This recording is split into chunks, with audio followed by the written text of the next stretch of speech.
op under alle andre. Men så kom der folk over fra, de skulle så snakke tyndt til.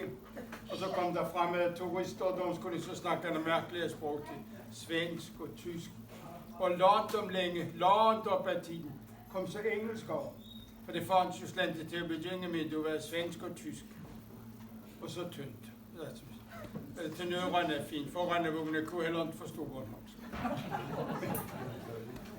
Jeg har kun et kvarter, men jeg skal jo skynde mig at komme i gang, for ellers ender jeg med Jørgen til Norden.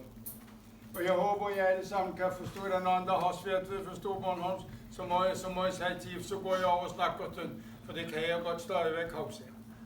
Fordi jeg rejser over sådan ind i mail, så derfor så kalder jeg det jo i læge. Jeg er meget glad for, at jeg har fået lov at komme her. Fordi det her er en stor glæde for mig at sige, at barnen bliver brugt, for det vil den blive lavet for.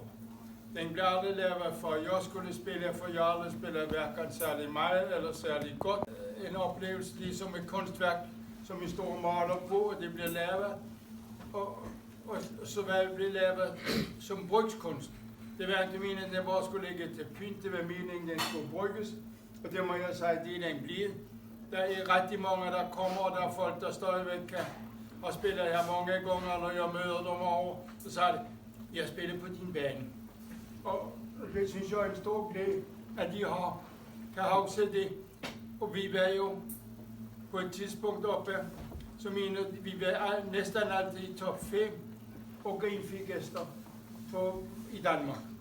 Og det er jo utroligt, at på Bornholm kunne lave noget, der kunne trække flere gæster til end de store børnene over. Så vi kom op i top 5 med antal grinfik-gæster. Fordi Bornholm er en destination. Bornholm er ikke en sted, en kommer forbi. Det er ikke en sted, en bare tilfældigt kan spille golf, når en i der. For en kommer der ikke ellers. I skal tage over for at gøre. Og det er derfor, jeg så, at når vi er her på Bornholm, hvis vi skal lave noget for turister, så skal vi gøre ordentligt. For det skal være ligesom en 3-stjernet restaurant. Der tager Michelin, en 1-stjernet besøg, hvis det er i byen, en 2-stjernet turing i omvej for, en 3-stjernet rejser efter. Og når vi skal komme til Bornholm, så er det rejse efter, og derfor skal vi have en 3-stjernet attraktion, og derfor skal det være, hvis vi ikke kan lave i en enhed, så må vi lave i flere enheder, der er blevet sammen. Så vi skal altså have mange attraktioner der til sammen, der er en 3-stjernet attraktion, så vi kan få folk til at komme. Og det jeg så har sagt nu her, det mener jeg stadigvæk gælder, og det kan vi arbejde videre efter på mange andre områder, end netop bare med golfen. Så rundt til at det her det blev tænder, det med at jeg gerne ville hjem til Bornholm. Vi har boet i Dragør længe nok, synes jeg, så nu vil jeg gerne hjem til Bornholm. Og så har jeg hørt, at dyrlægen ville sælge fløjepladsing og så videre. Og så jeg havde fløjet temmelig meget med de gamle engelske kaptajnerne, som havde fløjet i krigen, og så kom i SAS efter krigen. Og de snakkede om golf. At golf er noget ganske naturligt for dem, fordi jeg har gået og spiller golf med deres bedste far, så han var betydning for dem. Og de spiller jo sådan rimelig golf sådan til 6 uger, der er handicap. Og det troede jeg, det var noget, jeg alle gjorde, for det gjorde dem, jeg har snakket med, det gjorde de alle sammen. Så jeg troede, det var det. Så jeg så jo, at en golf, der skulle være 30 meter fairway, og så skulle der være 15 meter på hver side. Så skulle det være 6 km lang, så skulle der altså bruge, det var 60 meter gange 6 km, det er 36 hektar. Havde en 36 hektar, så kunne I lave en god golfbane. Og det kunne I ikke nød dengang, for folk stod hverken så langt med det gamle udstyr, de havde, eller noget. Og når jeg ikke stod så langt, så stod jeg heller ikke så præcist. Og når jeg stod chef, så er jo en vinkel, det er jo en vinkel, I stod i. Og jo længere I stod der vinkelbenet, jo mere chef kommer en altså af. Så de geometri har vi vel alle sammen, eller de fleste af os i hvert fald haft noget ude i skolen. Så vi ved, at sådan et barn, og det skal en altså passe på. Det er vinkling, det drejer sig om. Det er derfor, I skal stille sig ordentligt op, og I skal holde det tyndere på maven og sigte og så videre. For I skal sørge for, at han i hvert fald pæger i den rette retning, så har han chance for at studere hen, hvor han gerne vil. Er det sådan, der er det lykkes, det er noget andet. Jeg har også set de fire gode slaven, jeg har lavet i min golfkreds. Og de afsøger, en af det var nede, jeg blev inviteret ned til Melster Hotel. De ville lave noget om golf, og der skulle jeg så være med. De skulle sende en radioudsendelse dernede fra, så jeg skulle spille golf i radioen. Det lyder fuldstændig åndssvagt, men jeg blev sat op der, og så skulle jeg slå i slag. Og jeg stod klokkerent og kliksede, altså det her høje klik, I ved som det lyder, men jeg rammer fuldstændig rent. Og bolden fløj fuldstændig ned ud over havet og forsvandt. Det var det ene. Det andre slaget, det var vi havde drevet en snæforening og barner her. Og der slog jeg et launchslag tværs over, så bolden forsvandt. Men det var første gang, jeg ramte bolden fuldstændig rent og kunne slå så langt. Så der havde jeg ingen kontrol over. Og det tredje, det var på hold. Det hvor jeg spiller ned fra Mossehuset og op i hjørnet der, bag om Sjøen, op og gå op ad trappen bagefter. Ja, på 6 må være. Der, på den meget skrue grin der lavede jeg 12 meter bort. Timede det fuldstændig op, og den flår rundt, og så kom det. Altså, tænkte sig, de slaven har så slog jeg en gang ud på det, hvor han kommer op over bakken, og så skal hen over. Det træ, der lå træet i væggen, så jeg stod højt og flot hen over træet. Perfekt slag. Det er de 4 slaven, jeg har så. Hvad jeg ellers har lavet på golfbanen, det ved jeg ikke. Men det er sådan i golf, vel. Og derfor var jeg over, at jeg accepterede jo Billy Frederiksen, som var med i bestyrelsen. Han tegnede et klublogo, som hed Yin Yang. Og det må jeg indrømme, at det udtrykker golfens idé og golfens sjæl.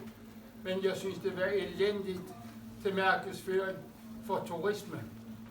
Han har aftegnet et til Duer, hvor han brugte Duer fyr. Og det var jo vældig godt, når jeg skulle vise, hvor golf for Duer golfbaner lå. Men Yin Yang, hvor hun der ligger, det kunne ligge i Korea, eller det kunne ligge hvor som helst. Men det udtrykker jo golfens sjæl. Det ene dag går der helvede til, næste dag går fantastisk. Og så går med, så går bare sådan hjerndue. Og det er jo det, der er det spændende ved golf. At en gang med, så lykkes det. For hvis det aldrig lykkes, hvad er det aldrig skidt.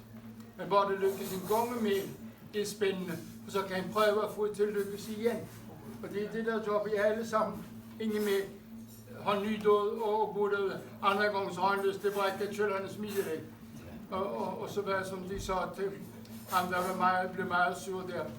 Så den du smide den interimistisk. Og det var det en, der sagde, at han ville lade rundt, og han smide i en sjø.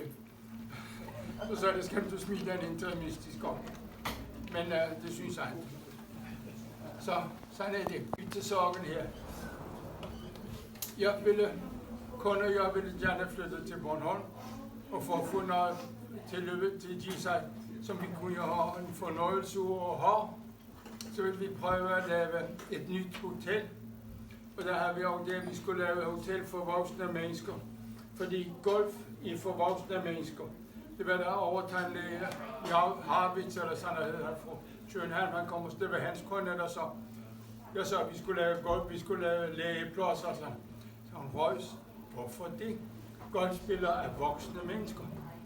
Og det var jo dengang, for du var kun de voksne, der spillede. Og, altså, de helt unge mennesker spillede, og så holdt de op i nogle år, når de fik små bæller, og så begyndte de igen, når de blev voksne. Og sådan var det. Og det gik vi sagde ud af, så vi ville lave et hotel kun med voksne, og hvis der kom bæller med, så måtte de lege et kammer sin du. Men det tegnede vi fik lavet en tegning til, og vi fik 2 knop. Og så fandt vi ud af, at vi skulle have en golfbane, som skulle være med i det her. Og det startede allerede i 73. Så jeg var oppe og snakkede med dem på Lillegård. For meningen var, at vi ville lægge hotellet op ved Lillegård. Og så ville vi tjekke ned over her, så ville vi have jorden her. Og jeg har snakket med ham der boede på Spellingegård, Børke. Men Børge fandt finde ud af, at det ville han til sig ringte i morgen. Helt alteriet og så. Han ville ikke, han går det så hurtigt, at hele huset rystede der. Fordi han har fundet ud af, at det ville han pludselig. Så vidste jeg, at det her dyrlægens fløjtplodsning var til salg med omliggende. Og det blev vi enige om med dyrlægen om at købe. Og så begyndte problemerne. Og så kunne dyrlægen ikke levere, for det er den aftale, det var 4 dage fløjtplodsning og Stenbygård. Og det de blev enige om, det så Kjeld Johansen, at det ville han ikke være med i alligevel. Men han havde skrevet under på, og det endte med, at vi kom i landsretten, og det eneste han så, at han som han selv havde skrevet med blyant, så han var ikke med. Og det kunne ikke rigtig bruge til Nøjelandsretten så. Men nu havde vi blevet 2 år forsinket. Så i den tiden havde jeg måttet sige til arkitekten, at vi kunne ikke bruge hans tegning, for jeg kunne ikke skaffe den jord. Han havde lavet tegning på. Så lavede han en ny tegning. Og det er det, jeg beundrer den golfarkitekt de mest for, at han på stort set samme område, men i Vestens Grønne Englands, kunne tegne en ny bane og gå fuldstændig væk fra den første, han havde lavet. Det synes jeg er svært. For altså, når man har en idé, så er det svært at se væk fra den, og så lave noget helt andet. Men det gjorde han. Og det var en svensk golfarkitekt, der hed Anders Samuelsson. Og det er det eneste, jeg kan takke Dansk Golfunion for. For deres sekretær, som har tegnet mange golfbaner, og synes, han blev betragtet som the grand old man i Danish golf. For mig så var han en gammel natter med senil og sineløb. Men det kan han så diskutere. Men det kan han selvfølgelig dårligt være betjent at sige noget, men det var i hvert fald svært at sige, når han var til landsmøde. Men han gjorde os den tjenesten, han så har jo ikke haft tid til at tegne en barneforbus. Men han kunne anvise den svenske golfarkitekten, som havde lavet gode baner i Sverige, og havde lavet noget i Danmark. 2 gode baner i Danmark, og vil se det styre på den ene, den oppe ved Skagen, eller Frederikshavn. Hvide Klit, den har jeg jo tegnet. Så jeg tog op til ham, og han kom. Og så gik ham og jeg rundt i gummistøvler og med machete. Og jeg blev vores gennem lyng og krat og bomberok og så på det her. For han så det her, han skulle have en idé, når han lavede en golfbane. Og idéen på denne bane hed Nordbornholms natur. Og det må vi jo sige, at det har han i hvert fald opnået i en fantastisk grad, fordi det er Nordbornholms natur, vi spiller i her. Den findes ikke bedre, den findes ikke helt. Så det var det, han ville have, sådan han ville have. Men så gik vi rundt der for fod, så han havde et luftfoto, og så havde han et almindeligt kort med højdekurver, og så havde vi ellers gået to en Inger, og så tegnede han først Inger sin en bane endnu. Det synes jeg var helt utroligt gjort med. Og så lavede han noget, der var så godt som det her. For det må vi jo sige, det har han gjort. Jeg ville have lavet den endnu sværere, det måtte jeg ikke. For midt på hold, hvad hedder det, vi kaldte Restinit-hullet, da det begyndte. Hold 12. Hvad? Hold 12? Ja. Det var fordi det hed Restinit-hullet, fordi folk sagde, at det var så svært, at de skulle. Apoteket var sponsoret, holdet var så svært, at de sagde, at de skulle have beroliget det, før de stod. Så, men det var dengang, at det var stod 100 meter, det var langt. Så det var klubben begyndte, og vi bestartede med at spille. Det var der kun 4 eller 5, der havde spillet en golf, før resten havde aldrig. Så det var den gård, den halte, der hjulpet den blinge eller omvendt. Og det, fordi der var ingen rigtig, der kunne noget. Så, og vi havde ikke råd til at få nogle ordentlige træner, så vi fik lige hjælp, pist og fik noget. Så sådan vi hængte os igennem til at begynde med, og kom alligevel lidt fremad. Men du synes altså, det at spille op af det der hold 14, det var utrolig svært. Det at ramme. Men jeg sagde, jamen du kan jo bare spille på et trappetrin, hvis du ikke kan spille helt op. For trappetrin er hver for sig på størrelse med en almindelig grin. Så du skal bare slå efter trappetrinene, så ligger du der, så kan du spille videre. Og hvis du rammer trinkanten, så rører den af helvede til. Det er jo fordelen med kløpper. Den bliver aldrig, hvis du rammer kløpperen i udslaget, bliver den ikke liggende. Det er det eneste, du er sikker på. Den forsvinger derfor kommer der en historie. Hvor det står i, det ved du ikke. Og det er jo nok det, der gør så charmerende. Men så fik vi lavet barna ind i London længe. Men der var så mange forviklinger og så mange problemer. I begyndelsen havde jeg tilbud fra en svensk golfbaneanlægger, og han ville lave en færdig bane for 1 million. Og det var det startede med, vi havde, og det prøvede vi så at skaffe sammen. Men det mislykkedes, fordi modstanden fra Rønne, fra Rønnes formand, røntgenoverlægen derude, som han, det er vi på Nordlandet skulle lave, når der var mere end det, de havde i Rønne, var jo så vederstykkeligt for dem, at det måtte de på alle måder bekæmpe. Det var bare en heksekraft, eller hvad hedder, troldkraft i gamle dage. Så det måtte de prøve på alle måder at gøre noget ved.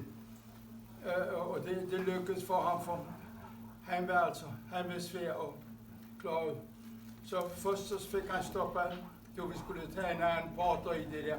Så han så, nu synes jeg skal gå hjem og tænke jer om, at det folk ligesom har bestemt sig for at tegne. Og når jeg først har haft en idé op, at folk er villige til at gøre, når de så falder ned, så er det forfærdeligt svært at file igen. Det er ligesom en bul, der er gået ud, det er næsten til at file igen.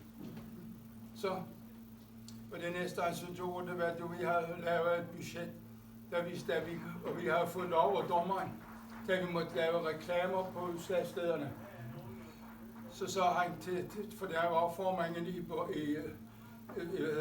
Bornholms Naturfredningsforening, så fik han deres hovedforening til at stoppe ved at omgå byretsdommen, som vi har fået her på Bornholm. Den omgav de til landsretten, og så holdt landsretten med dem, så måtte vi ikke lave reklamer på golfbaner. For han så golfbaner kommer ind i den paragraf, hvor der står Naturfredningsloven, motorbaner og lignende. Og han mente golfbaner var ulignende. Det mente dommeren jo Rønne, men det mente landsretten. Så det var hans skyld, at vi ikke kom i gang her. Fordi Rønne havde en elendig bane. Som det var ved at spille på, men det havde de. Og sådan var det. Men så fik vi lavet det her endelig, fordi der var 2 fremsynede folk i kommunalbestyrelsen, der skulle bruge et projekt til ungdomsarbejdsløshedsbekæmpelse. Det var Preben Larsen, som var socialdemokrat, og Sjøgaard Petersen, der var venstre, frafalden venstre, fordi det var, han gik ud over venstre for at danne flertal for venstre, socialdemokratisk borgmester. Og derfor er det tid.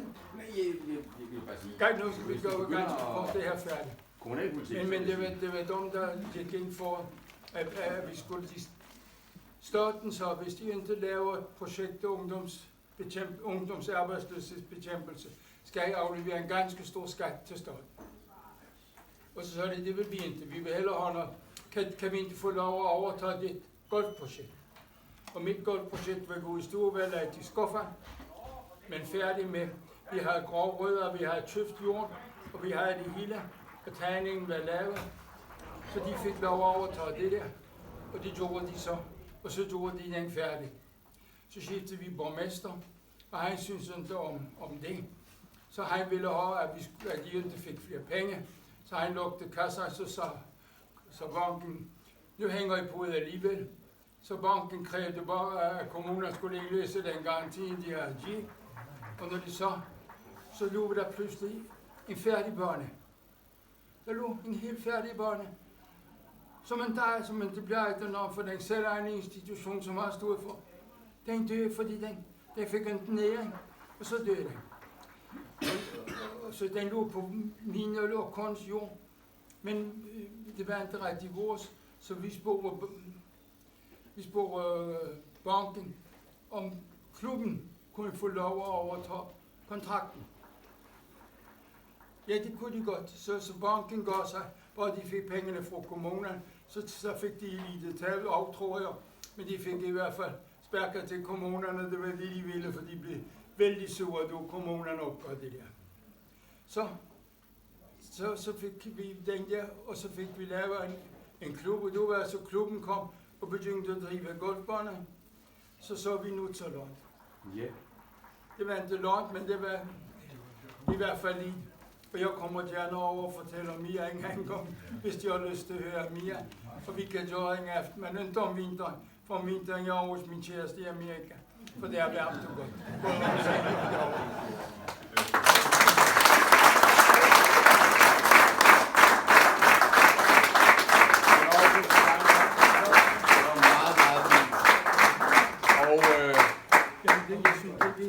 Det her, hvis det kan lade sig gøre, så må vi lægge